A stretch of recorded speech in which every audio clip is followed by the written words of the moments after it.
Assalamualaikum warahmatullahi wabarakatuh. Semangat pagi teman-teman. Hari ini kita akan bahas satu pertanyaan ya dari Bang Zainas Sror 9174 ya.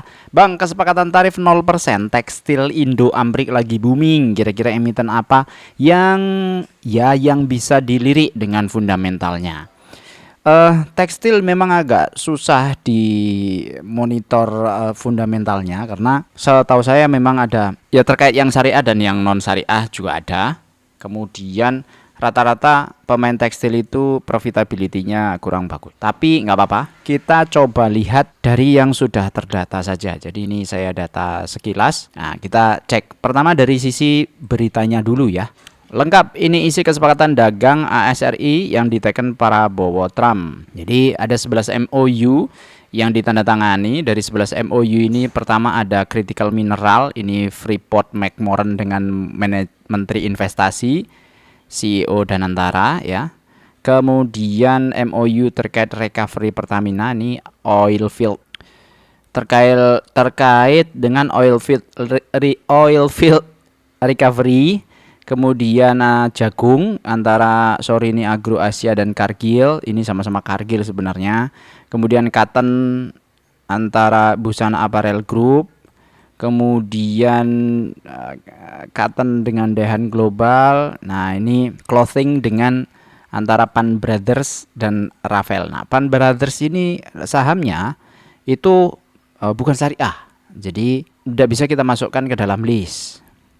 Kemudian furniture, Asmindo, furniture, Himki, kemudian semikonduktor, Galang dan seterusnya. Nah, kesempatan dagangnya itu secara overall tidak ada yang berubah dari bulan Juli atau Juni yang pokoknya 2025 itu kan sudah ada perubahan ya dari 32% kalau tidak salah kemudian ke 19%. Jadi itu tidak ada berubah. Yang berubah apa? Isi di dalamnya, bahwa ada yang disepakati terpisah dengan produk tarif 0%. Itu satu, minyak sawit, kopi, kakao, karet, komponen elektronik, semikonduktor, pesawat terbang, tekstil, aparel, gandum, dan kedelai. Artinya ini pertama, kedelai impor dari Amerika itu tidak kena tarif. Kemudian gandum impor dari Amerika tidak kena tarif. Ini yang akan berpengaruh adalah perusahaan-perusahaan, satu ini tempe dan seterusnya. Kemudian gandum itu perusahaan mie, ya mie instan, Indomie, Supermie, mie sedap dan seterusnya. Kemudian pesawat terbang. Pesawat terbang ini ya ini Amerika punya produk ya, produk unggulan. Cuma sayangnya di kita untuk tekstil ini memang kita banyak menyerap tenaga kerja di situ. Cuma masalahnya gimana ya? Itu tuh belum jadi nomor satu di Indonesia gitu. Tapi overall apa yang disepakati di sini cukup menarik untuk kita telaah. Untuk kesepakatannya yang 0%. Jadi misalnya kayak minyak sawit ini impactnya lumayan mestinya. Kopi, kemudian kakao, karet ini juga lumayan mestinya gitu ya. Cuma ya itu tadi, setiap ada negosiasi dan dari negosiasi itu kita dipuji-puji oleh pihak lawan, pasti ada sesuatu yang sifatnya sangat menguntungkan lawan ya, seolah-olah gitu ya. Nih, menurutnya dalam pesawat itu ada sekitar 1819 pos tarif produk yang memperoleh fasilitas. Ini mencakup pertanian, industri kelapa sawit dan seterusnya. Tapi kita itu diminta, mana ya listnya? Aduh, saya kok. Nah, ini dia. Ini di snip ini aja dah. Indonesia akan mengimpor barang dan jasa dari AS hingga 33 miliar yang terdiri dari pembelian komoditas energi senilai 15 miliar, pengadaan barang dan jasa sekitar 13 miliar, pembelian produk pertanian AS senilai 4,5 miliar dolar. Ini yang membuat saya melihat dari kesepakatan dagang ini kita tidak cukup kuat. Ya, mohon maaf, ini karena namanya kesepakatan dagang.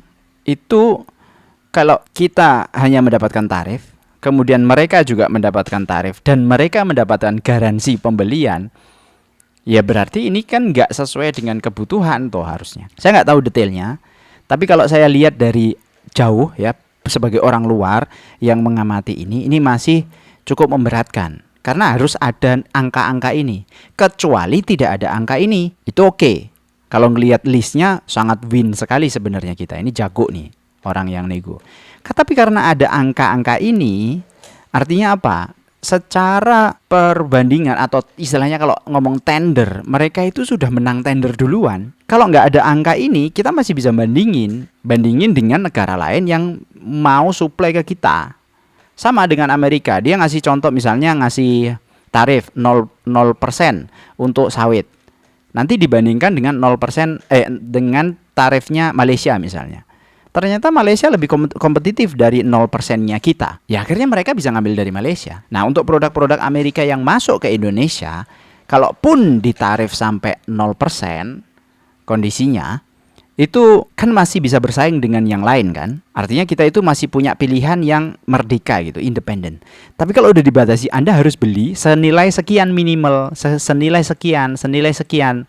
Ya mungkin nggak minimal tapi kan hingga nih. Tapi biasanya ngomong hingga itu kalau sudah dituliskan begini, kalau nggak kecapai ya nanti ada sanksi lah, ada apalah, ada aja yang diomongin gitu di belakang.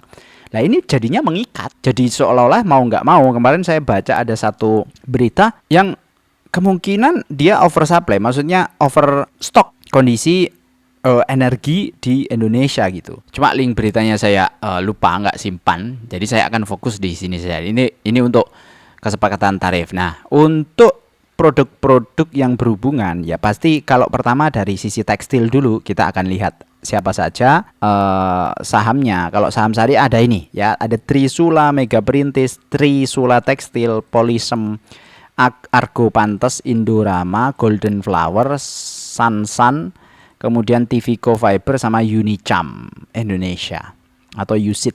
Price-nya ini juga sudah front run duluan, jadi sudah naik luar biasa. Coba kalau kita lihat misalnya Tris ya. Nah, Tris ini sudah mulai duluan. Biasalah.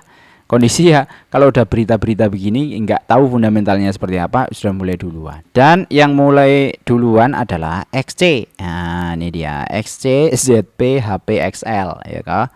Mulai duluan di awal. Kemudian Zone, kita lihat Zone. Nah ini zone tidak kemana-mana. Kemudian ada nih Bell. Tuh yang beli siapa? XL, YP, YB ya. Jadi kelihatan ya. Oke. Terus ini aja deh Argo yang beli XL, AT, INDR. XL ini lama-lama jadi bandar ini. CC, XL, LG, BQ, YB, TFCO. Nah ini nggak jelas nih. DH, BQ, ZP yang jualan XL. Nah bagaimana fundamentalnya? Kita lihat dari sisi satu dividen. Pertama dari transaksi dulu. Transaksi yang di atas 1 miliar itu ada Tris, ada Bell, ada SSTM untuk saham-saham syariah. Ini di luar PA apa ya? Pans Brothers itu apa sebutannya? Aduh lupa saya. Pan Brother berarti PBRX. Di luar PBRX ini MG sudah masuk, OD masuk, DU ya. Ini PBRX. Ini kemungkinan hari Senin ya saham-saham begini pasti ada aja pergerakan. Nah, oke, kita balik lagi ke yang syariah ya. Nah, yang di atas 1 miliar ini artinya apa? Gampang sekali ini secara harga itu floating ya, fluktuatif. Ini gampang sekali karena transaksi seperti ini tuh gampang sekali. Terus fundamentalnya apa? Yang paling logik hanya di Trisula Internasional. Saya bisa jadi salah. Tolong Anda cek juga karena ini cepat-cepat saja karena ya kita bekerja dengan waktu ini. Saya aja masih pakai baju koko ya demi menjawab ini ya, menjawab pertanyaan. Saya seneng sebenarnya kayak gini nih. Oke, kita lanjut, fokus. Nah, yang paling gede ada Tris Zone. Ini 4% kemungkinan. Yang lain-lain nggak ada, dia nggak pernah bagi dividen.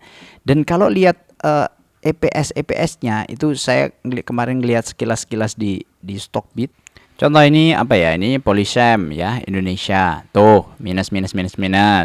Ya, Tris sudah kan? Ini plus. Ya, ini minus ADMG. Argo Pantes. Ah, ini minus juga tuh. Kayak gini loh. Jadi, ya menurut saya untuk yang sektor tekstil ini mesti hati-hati. Jelas ini bukan fundamental yang kita kejar ya. Jelas bukan. Saya nyebutnya ini bukan fundamental. Ini adalah hanya isu. kalau ngelihat kondisi seperti ini. Walaupun nanti tarifnya 0%, belum tentu semua itu bisa memanfaatkannya. Bahkan sekelas PBRX pun gitu ya. Nah, ini kondisinya plus minus minus gitu ya. Kemudian sebelumnya juga minus-minus, ini kayak nggak stabil sekali gitu kuartalannya. Sekelas ini pun belum tentu bisa memanfaatkan dalam waktu dekat. Saya tahu Anda ketika ada isu seperti ini pengennya langsung hajar kanan, kemudian sahamnya langsung naik 30%, 40% dan langsung kaya gitu ya. Biasanya begitu ya, keinginannya para investor retail. Tapi sekali lagi, balik lagi, tidak ada yang instan ya di dunia ini. Jadi dengan kesepakatan ini ada satu sektor yang kita belum review ya. Pertama adalah nih ya, minyak sawit ya, kelapa sawit, kopi, kakao, karet. Nah, ini belum. Jadi sekarang sesuai pertanyaan dulu. Nah, kalau minyak sawit mau nanti komen aja. Nanti coba saya siapin ya, nggak tahu besok pagi, nanti malam atau kapan ya kita cek. Kalau untuk yang tekstil itu tadi yang bisa saya sampaikan, tidak banyak perusahaan yang bisa kita pilih. Kalaupun nih ya, misalnya Tris ini jadi 2 kali lipat performanya, ya baru 8%. EPS-nya misalnya jadi 2 kali lipat, ya baru itu. EPS misal 18 jadi kali 2 ya, 18 kali 2 tuh baru 8%. Itu pun udah naik 200% kan? Udah 2 kali lipat. Ya, mungkin angka harganya akan terapresiasi, tapi ya tergantung siapa yang di sebelah kiri. Diapresiasi itu tergantung siapa yang di sebelah kiri. Kalau yang sebelah kiri itu nafasnya nggak panjang, taruhlah nih XC, XL, HP, ZP ini tidak punya nafas panjang membawa ini misalnya sampai harga sebelumnya, misalnya harga sebelumnya berapa nih, kira-kira 26% lagi, ya tidak bisa berharap banyak. Saya kira itu untuk saham-saham tekstil ya. Semoga kita semua tidak FOMO. Hati-hati, kondisikan sesuai dengan kemampuan Anda masing-masing. Kalau ngelihat seperti ini nih super fast secara transaksinya. Jadi kalau Anda nggak biasa seperti itu, kayak saya nggak biasa. Saya biasanya ngeliatin chart itu pada waktu malam hari, kemudian pakai auto order, kemudian besoknya pada waktu running itu saya bekerja. Nah, saya nggak fokus di saham-saham yang seperti ini karena bikin terdistract, kita konsentrasi terdistract dan buyar kemana-mana, dan akhirnya kita nggak dapat apa-apa. Karena otak kita itu tidak disetting untuk multitasking, semua adalah single tasking. Nanti kita bicara khusus masalah ini kalau ada waktu, ada kesempatan di lain waktu. Terima kasih. Assalamualaikum warahmatullahi wabarakatuh.